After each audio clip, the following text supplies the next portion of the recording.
My name is David Anderson. I'm a professor at a university in Scotland. I came to Scotland from Canada in 2000, so I've been here for 17 years. I've had numerous difficulties with a named person program that's run here by the local authority. When my two sons were born, I, of course, was very cooperative and helpful with the health visitors, and it came as an entire surprise that they were collecting additional information and prying into different aspects of our family that I wasn't aware of. 2 years ago, my wife and I had a difficult time and disagreement about how to bring up the boys.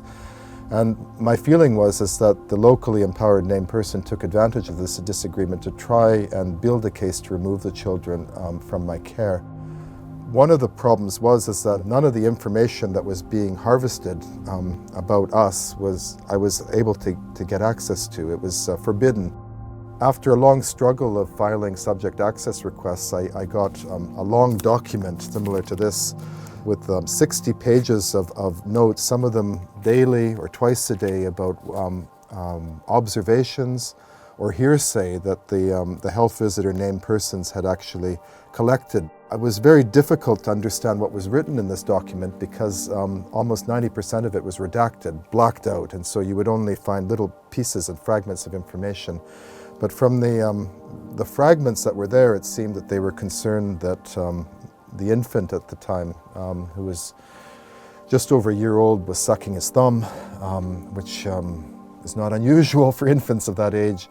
There was a long report and a concern about nappy rash that was described in an extremely offensive and colorful way. The structure of this redacted report seemed to be like an individual who had a need to try and gather as much information to start a child protection order. And I found that intervention extremely creepy and disturbing. I felt horrified. I had to sit down and didn't know where to turn. I learned about the No to Name Person organization through another parent. She had told me about the No to Name Person petition.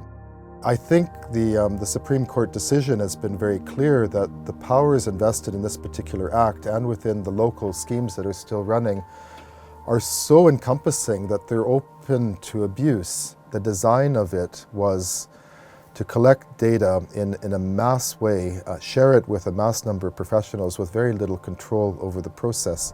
So this is an evidence-based accusation. It's not scaremongering.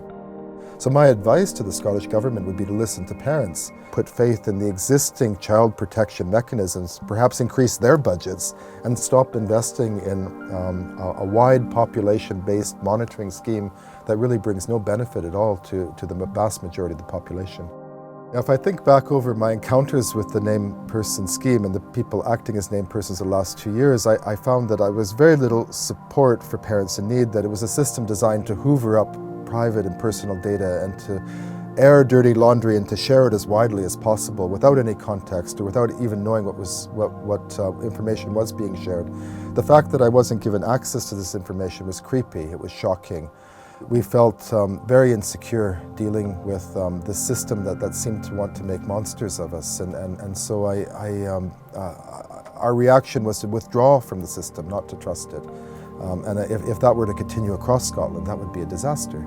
I believe that this should be confined to the dustbin. It's unworkable. It brings out the potential for universal abuse of rights, and for that reason it should be abandoned. The government should consult with what other improvements could be made to existing systems, and parents should be put at the center of that.